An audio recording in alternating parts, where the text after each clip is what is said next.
L-għodwa tajba. Illum il-Ħadd 14 ta' Diċembru, il-Knisja tiċċelebra t-tielet Ħadd tal-Avvent li liturġikament huwa Ħadd il-Ferħ. It-tielet xema mixawla fil-Girlanda tissejjaħ ix-xema ta' Betlem u tissimbolizza l-imħabba. Nilqgħukom għal din iċ-ċelebrazzjoni Ewkaristika mill-Kolleġjata ta' San Pawl ġewwa Rabat, Malta. Din il-Knisja nbniet fis-seklu 17 u hi mibnija fuq għar li skont tradizzjoni qadima San Pawl għex fih tul iż-żmien li dam Malta. Dan l-għar magħruf aħjar bħala l-Grotta ta' San Pawl maż-żmien sar post ċentrali ta' qima u pellegrinaġġi. Din il-grotta s'issa żaruha l-Papa San Ġwanni Pawlu II fl-1990, il-Papa Benedittu XVI fl-2010 u l-Papa Franġisku fl-2022. Jiċċelebra din il-quddiesa l-Arċisqof Charles Scicluna flimkien mal-Arċipriet Dun Joseph Mizzi u l-kleru tal-parroċċa.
Fl-isem tal-Missieru tal-Iben u tal-Ispirtu Santu, amen.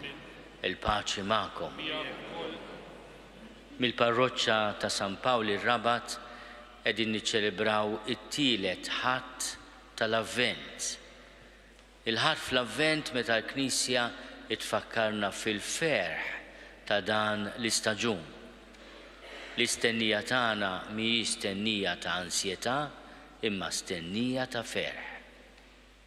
Ħuti fil-bidu ta' din il-qudiesa nitolbu maħfra l-Alla ta' dnubietna kollha, imma bit-tama sħiħa lil mulej ħanin u mhux biss kapaċi imma jrid jaħfrilna dnubietna. Mulej ħniena, Kristu ħniena, mulej ħniena. Iħenna lina Alla li jista' kollox jaħfrilna dnubietna u jwassalna l-ħajja ta' dejjem. Nitolbu. U Alla int taf bliema fideltà il-poplu tiegħek qiegħed jistenna il-festa tal-miliet. Għatina nitolbuk li seħħilna naslu għallena bla qis li nġarbu fit-twelid ta' Sidna u li b'qalb ferħana niċċelebraw dejjem solennità qaddisa. Bibnek Ġesu Kristu Sidna li Alla u li miegħek jgħixu jsaltan fl-imkien mal-Ispirtu Santu għal dejjem ta' dejjem.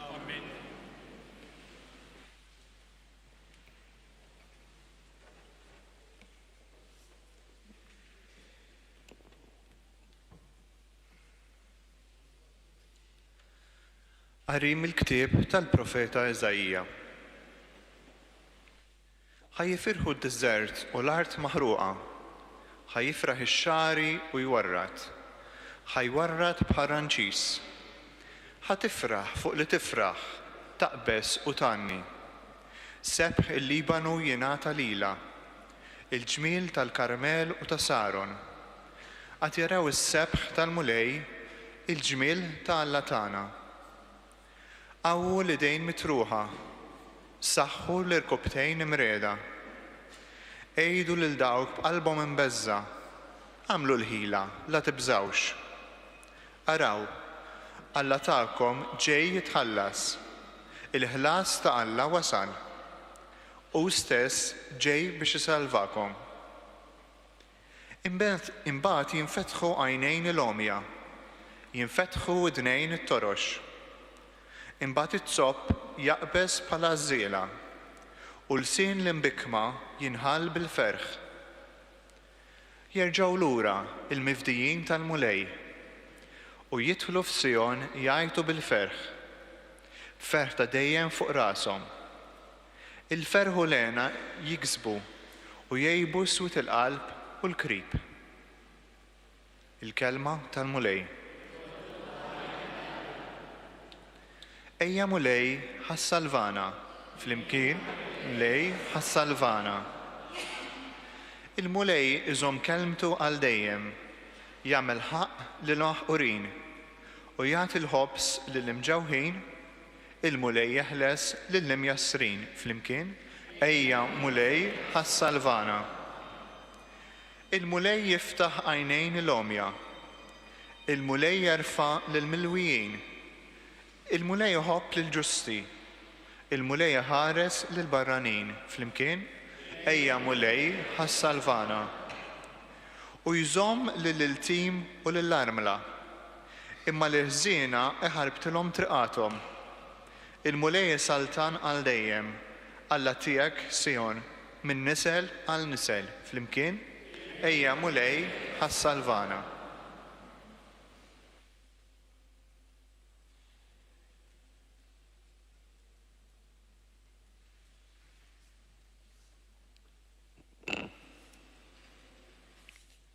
Qari mill-ittra ta' San Ġagbu Apostlu. Ħuti, stabru, sa ma jasal il-mulej. Ara, il-bidwi joqgħod b'sabar kbir jistenna l-frott ta' għażiż tal-art, sa ma jieħu x-xita bikrija u mwaħra. Stabru intom ukoll, qawwu qalbkom għax il-miġja tal-mulej fil-qrib. Tgergrux kontra xulxin, ħuti, biex ma tkunux iġġudikati. Araw li mħallef qiegħed hawn quddiem il-bieb. Bħala eżempju tat-tbatija u s-sabar, ħuti, ħudu l-profeti li tkellmu f'isem il-mulej. Il-kelma tal-mulej.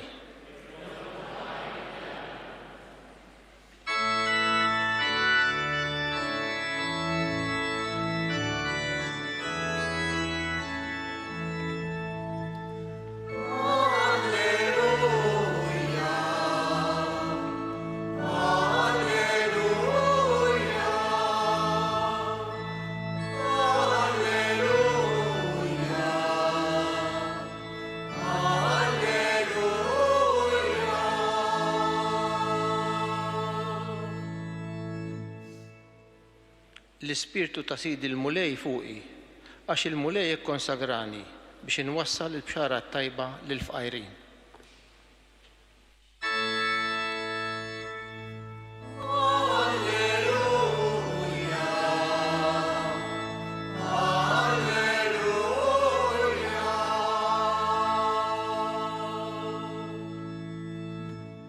Il-mulej ma'kom qari mill-Evanġelju skont San Mattew.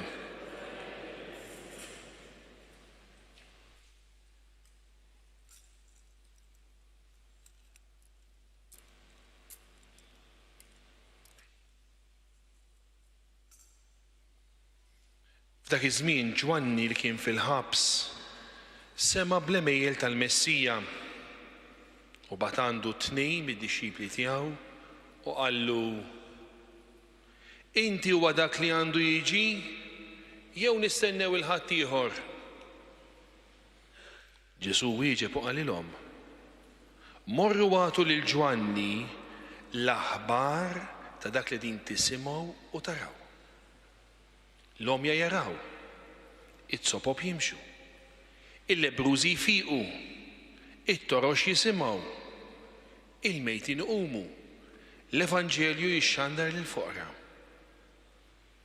Ħini hu min ma jitfixkilx minħabba fija. Meta dawk telqu, Ġesu qabad ikellem lin-nies fuq Ġwanni. Xieħ biex tu taraw fid-deżert? Qasbad ix-xejjer marrieħ? Xieħ biex tu taraw? Raġel li jibes fin, dawk li jilbsu fin fil-palazzi ta' slaten issibhom.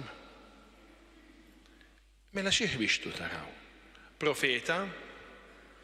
Iva ngħidilkom, anzi xi ħaġa iżjed minn profeta. Dan hu li fuqu hemm miktub: Ara, jiena nibgħat qablek il-ħabbar tiegħi biex iħejji triqtek quddiemek. Tassew ngħidilkom li fostu li tin-nisa ħadd ma qam akbar minn Ġwanni l-Battista. U b'dana kollu li żar wieħed fis-salta ta' Smewiet huwa akbar minnu. Il-kelma tal-mulej.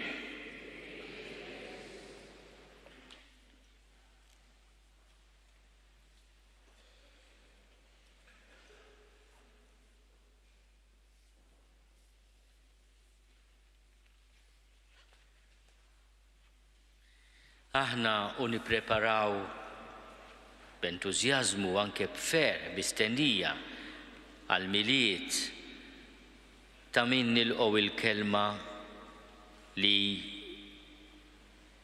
Ġwanni il-Battista jibgħat iwassal lil Ġesu. Inti huwa dak li għandu jiġi jew nistennew lil ħadd ieħor? Ir-risposta d-darba tkun fil-qalb tagħna. Aħna lil min qegħdin nistennew u dan il-miliet. Minu dak Alla għalina li se jitwielet minn Marija Verġni? Lesti nilqgħuh? Aħna preparati tajjeb biex nilqgħuh? U nistgħu nifhmu wkoll id-dilemma, il-problema li ġiet lil Ġwanni l-Ammiet, Ġwanni l-Battista, li kien għammet lill-mulej fil-Ġordan u issa wara l-arrest tiegħu minn Erodi kien il-ħabs. Fis-silta li għadna kemm smajna, Ġwanni huwa ħabsi. Niftakru wkoll fil-priġunieri li llum qegħdin jinġabru mal-Papa fil-ġublew tal-priġunieri, hemm ukoll uħud minn ħutna li qegħdin mal-Papa l-jum 14 tal-għodu għall-ġublew tal-ħabsin. Ġwanni kien wieħed minnhom. Bħalma kellu jkun Ġesu wkoll arrestat u għamel lejl fil-ħabs l-ewwel ta' Anna u mbagħad ta' Pilatu. U Ġwanni jifhem li jrid jgħaddi il-bxara tajba li l-Messija wasal imma jrid ikun ċert. Anke għaliex dak li kienet jisma' dwar Ġesu ma kienx dwar Messija ta' qawwa, ta' poter, imma Messija ġwejjed li qasba mġelġla ma jiksirix, mużbieħ inemnem ma jitfiex, li meta tkellem fuq innifsu qal inta qalb ħelwa u umli. Imma dawn l-Messija jew nistennew il xi ħadd ieħor. Ir-risposta ta' Ġesu hija risposta li nħarsu lejn il-fejqan li ġab fostna. U l-aħwa jekk nixtiequ nistennewh mod sabiħ u nilqgħuh ta' tabib tar-ruħ kif inhu tassew f'dan il-miliet jew nitolbuh li aħna nkunu fost dawk il-fqar li għandhom bżonn l-aħbar it-tajba, fost dawk il-morda li għandhom bżonn it-tabib. U Ġesu lil Ġwanni jibatlu din ir-risposta. Bata ma' dawk iż-żewġ dixxipli li marru għand Ġesu qalulu inti jew nistennew il-ħadd ieħor. Morru għatu lil Ġwanni l-aħbar li qegħdin tisimgħu taraw. U Ġesu jitkellem dwar kategoriji ta' mart fiżiku li f'dan l-istaġun l-istedina tiegħi la nifhmuh ukoll fuq livell spiritwali u napplikaw ħalina. L-omja jaraw. Ejjew nitolbu l-grazzja li aħna infiqu mill-lama tagħna u fil-proxmu kollu tagħna naraw lil Ġesu. Dak li għamiltu ma' l-iżgħar fost dawn ħuti għamiltuh miegħi. Ġesu jagħti t-tieni sinjal, it-sopop jimxu. Jekk aħna fit-triq tal-ħajja nisranija inħossuna dgħajfin u notru jew naqbdu triq differenti, ejjew nitolbu lil Mulej f'dan l-avvent u f'dan il-miliet li nerġgħu nimxu b'ħeġġa fit-triq it-tajba. Il-lebrużi ifiequ t-tielet sinjal. Il-lebrużi li kienu bil-marda tal-ġdiem li fi żmien Ġesu mhux biss kienet tittieħed imma ma kienx hemm fejqan għaliha, kienu l-imwarbin tas-soċjetà. Se nagħmlu aħna biex inħossuna parti mill-familja ta' Ġesu, biex inħossuna milquwajn u fl-istess ħin nagħmlu ħilitna li fostna ma jkun hemm ħadd li jħossu eskluż, emarġinat, imwarrab. It-torox jisimgħu. Tafu aħna x'ngħidu l-Maltin u l-Awċin? L-ikbar trux min ma jridx jisma'. U nitolbu l-Mulej li f'dawn il-ġranet qaddisa jiftħilna widnejna għal kelma ta' mħabba li jrid waslilna, għal kelma ta' maħfra, għal kelma ta' tama. It-torox jisimgħu. Il-mejtin iqumu. Fis-sagrament tal-qrar l-aħwa aħna nerġgħu ninataw ħajja ġdida. Nerġgħu nqumu mill-qabar tal-mewt ta' dnub u l-Mulej ħaddanna u jitfa' fuqna n-nifs ta' ħajja ġdida.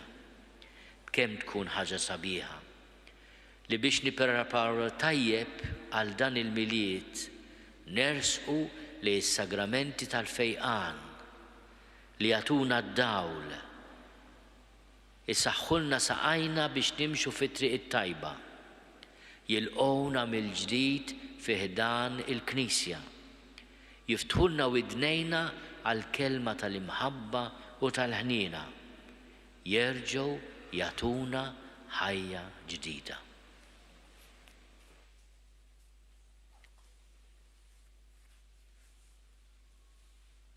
Jina nemmen f'Alla wieħed il-missier li jista' kollox li ħalaq is-sema u l-art, dak kollu li jidher u dak li ma jidirx.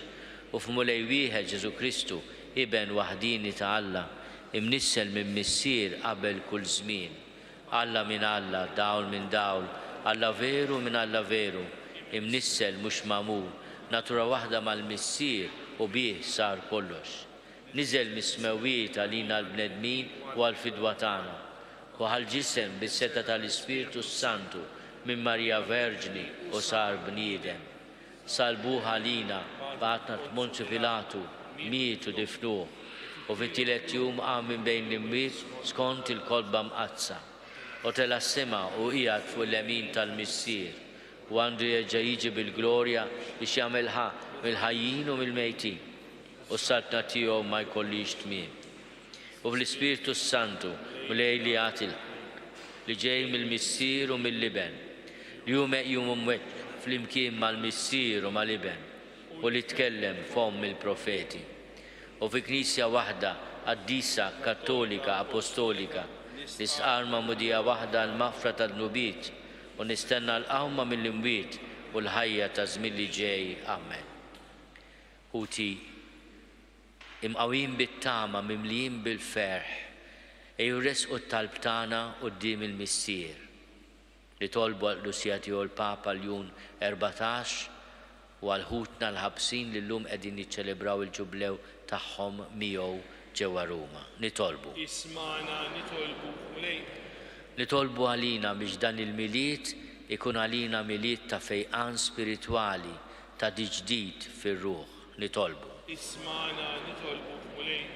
Nitolbu għal dawk li f'dan il-miliet huma addolorati minħabba l-luttu, minħabba l-mart, minħabba xi firdiet kifra tal-ħajja biex il-Mulej ikun il-faraġġ tagħhom. Nitolbu. Ismana nitolbu Mulej. Nitolbu l-grazzja ħanajda b'Ingliż li f'dawn il-ġranet niftakru f'din il-frażi sabiħa that Jesus is the reason for the season, li aħna qed niċċelebraw il-miliet minħabba Ġesu u t-twelid tiegħu. Nitolbu. Ismana nitolbu Mulej. Nitolbu għal tant nies ġenerużi li f'dawn il-ġranet minn issa tant opportunitajiet ta' solidarjetà idaħlu jdejhom fil-but u juru li qed jaħdmu f'ħadd ieħor, mhux biss fl-Istrina u fil-Maratona tad-Dar tal-Providenza, imma f'tant inizjattivi oħrajn. Il-Mulej jibierek u jkattar. Nitolbu. Ismana nitolbu Mulej.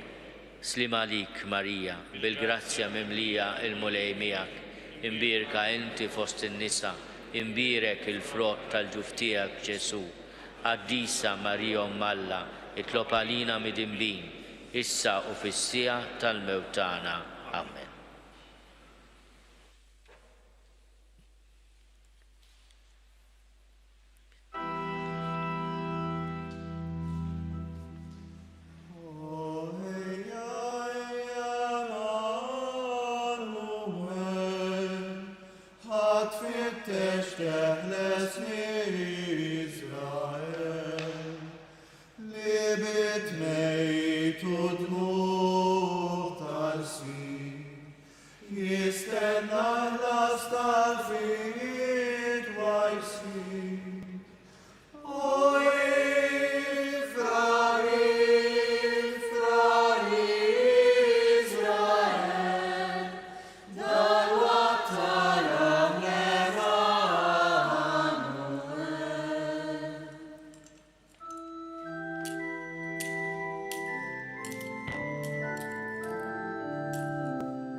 Nitolbu ħuti biex is-sagrifiċċju tiegħi u tagħkom ikun joħġob lill-Alla l-Missier li jista' kollox. Jgħalmu lejn idejk is-sagrifiċċju għat-tifir u l-glorja Jes, għat-tiġijiet tagħna tal-Knisja għazza kollha tiegħu. Nitolbuk mulej li ma nonqsu qatt nofrulek bil-qima dan is-sagrifiċċju li bih jiġġedded il-misteru qaddis li jint waqqaft u b'qawwa kbira sseħħ is-salvazzjoni tagħna bi Kristu Sidna. Amen. Il-mulej magħkom. Miegħek ukoll. Nerfgħu qlubna l fuq. Nerfgħuhom lejn il-mulej. Niżuħaj lill-mulej Alla tagħna. Hekk Sewwa u xieraq tassew mulej missier qaddis Alla ta' dejjem li tista' kollox. Tajjeb u taġid tas-salvazzjoni tagħna li dejjem u kullimkien inrodulek ħajr bi Kristu Sidna. U bl-ewwel miġja tiegħu fis-sura f'qajra ta' bniedem temm il-pjan li intejjejt minn qabel u fetinna triq tas-salvazzjoni ta' dejjem. Biex meta jiġi darb'oħra fis-sebb tal-kobor tiegħu niksbu fl-aħħar bid-der il-premju li issa qegħdin nisru għalih u nistennewh bit-tama għax inti stess wettulna. Għalhekk mal-anġli u mal-arkanġli, mat-troni u mad-dominazzjonijiet, baqtajja kollha tal-eżerċiti tas-sema, intennu l-innu tal-glorja tiegħek u ngħidu bla qiegħda. Qaddis, qaddis, qaddis, mulej Alla tal-eżerċiti, smewdulat mimlija bil-glorja tiegħek, osanna fl-għoli tas-smewwiet, imbirek minn ġej f'isem il-mulej, osanna fl-għoli tas-smewwiet. Qaddis tassew int mulej inti lajn ta' kull dusija. Għaddes għalhekk nitolbuk dawn l-offerti bil-barka tal-Ispirtu tiegħek biex isiru għalina l-ġisem u d-dem ta' Sidna Ġesu Kristu. Li meta kien se jingħata biex minn rajħi bati ħal ħobs ratti l-ħajr qasam tali d-dixxipli tiegħu u qal: ħudu u kulu l-koll minn dan għax dan huwa ġismi li jingħata għalikom.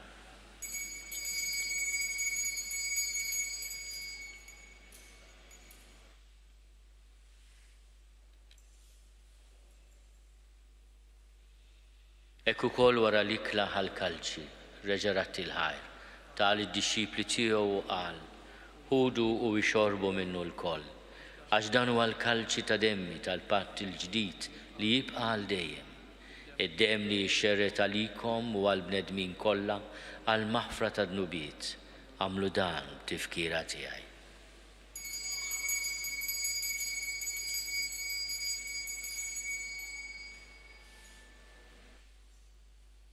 Dan hu l-misteru tal-fidi.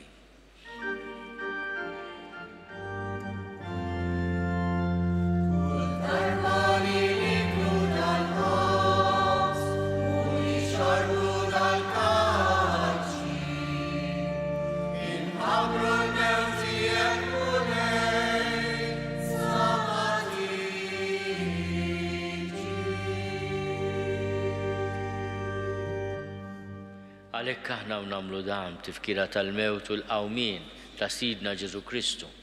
Nofrulek mulej il-ħobs tal-ħajja u l-kalċi tas-salvazzjoni.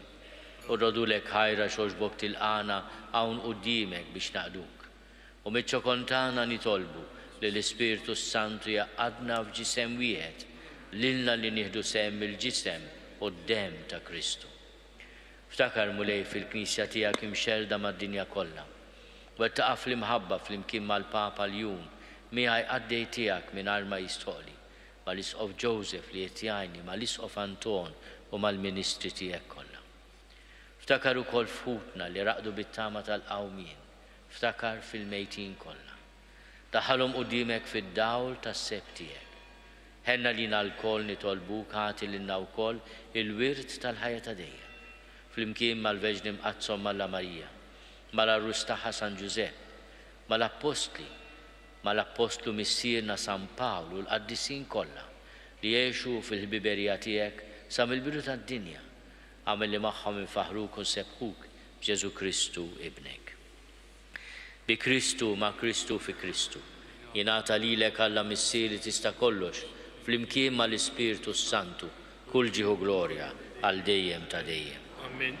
Ejjew nitolbu kif għallimna u ridna nagħmlu li ben ta' Alla Ġesu għas-salvazzjoni tagħna. Missierna li inti fis-smawwiet jitqaddes ismek tiġi saltnatek, ikun li titint kif is-sema ekda fl-art. Ħobżna ta' kuljum atina llum, aħfrilna d-nubietna għal ma nafru l-minu ħati għalina. La daħalniex fi tiġri, iżda eħlisna mid-deni. Eħlisna nitolbuk mulej minn kull deni. Atina fi tjieba ħnina tiegħek il-paċi fi żmienna. Biex inkunu ħielsa dejjem mid-dnub u mħarsa minn kull inkwiet. Aħna u nistennew u nittamaw ilena u l-miġja tas-Salvatur tagħna Ġesu Kristu. Għax tiegħek hija s-salta l-qawwa u l-glorja għal dejjem. Mulej Ġesu Kristu li għat lill-apostli tiegħek. Inħallilkom is-slim natikom is-slim tiegħi. La tħares lejn nubietna. Iżda ħares lejn il-fidi tal-Knisja tiegħek. Għat jaslimu l-għaqda li intrid fiha, inti tgħix is-saltan għal dejjem ta' dejjem. Amen. Il-paċi tal-mulej tkun dejjem magħkom. Miegħek. Għatu l-paċi lil xulxin. Paċi miegħek.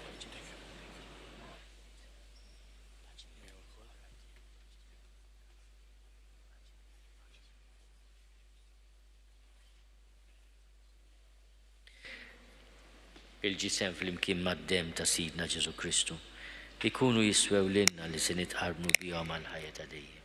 Ħaruf talla li tneħħi n-nubiet tad-dinja ħenna lina. Ħaruf talla li tneħħi n-nubiet tad-dinja ħenna lina. Ħaruf talla li tneħħi n-nubiet tad-dinja għatina l-paċi. Mulej Ġesu Kristu bin Alla l-ħaj bil-mewt tiegħek kif rid minnek il-missier u bil-ħidma tal-Ispiritu Santu intajt il-ħajja lid-dinja. Dan il-ġisem u d-dem għaddis tiegħek eħlisni miħtieti kollha u minn kull ħażen. Żomni dejjem fidil lejn il-kmandamenti tiegħek u tħallini qatt ninfiret minnek. Mulej Ġesu Kristu nitolbok li nitqarbina bil-ġisem u d-dem tiegħek ma tkunx il-kundanna tiegħi, iżda ħnina tiegħek tuna li ħarsien u l-fejqan ta' ruħi u ta' ġismi.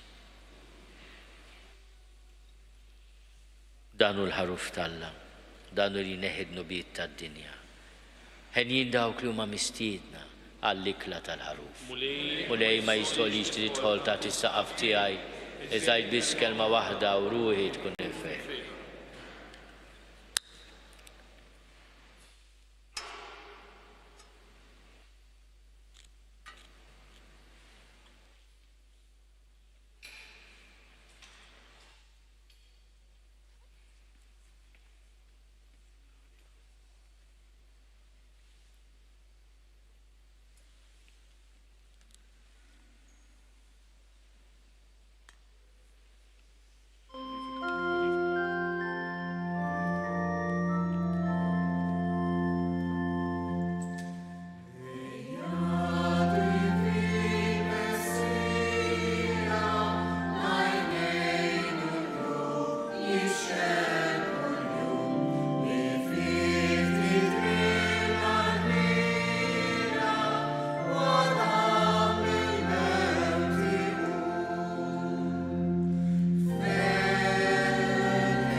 Nitolbu mulej il-ħinina tiegħek biex b'din il-għajnuna qaddisa li ħadna neħilsu minn ħtijietna u nitħejjew tajjeb għal festa li ġejja bi Kristu Sidna. Amen.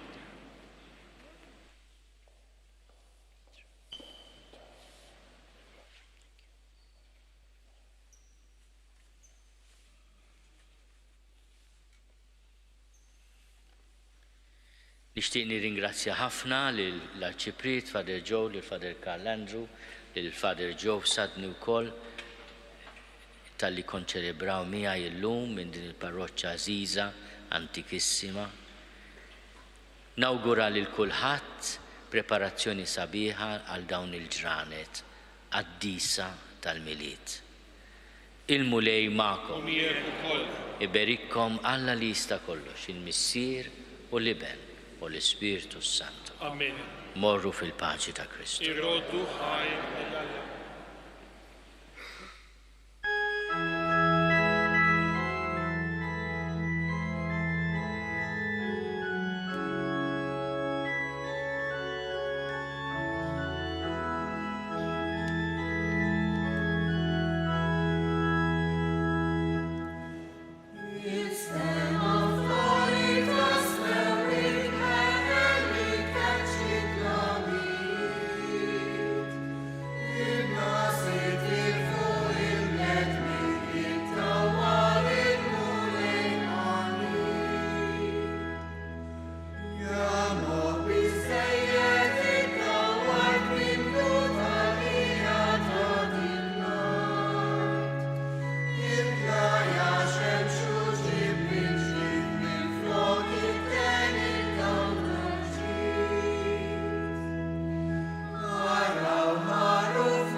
Naslu fit-tmiem din iċ-ċelebrazzjoni Ewkaristika mill-Kolleġġjata Bażilika ta' San Pawl ġewwa Rabat.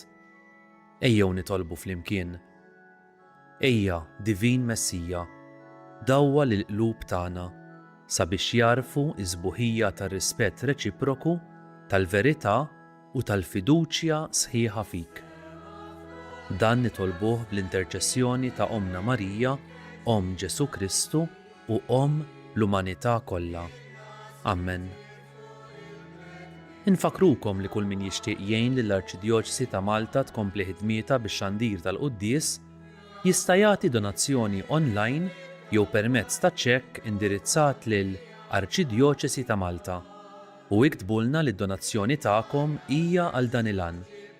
Aktar dettalji sibuhom dejjem fuq knisja.mt/donazzjonijiet. Nawgurawlkom il-kumplament tal-jum it-tajjeb mimli saħħa u barkiet.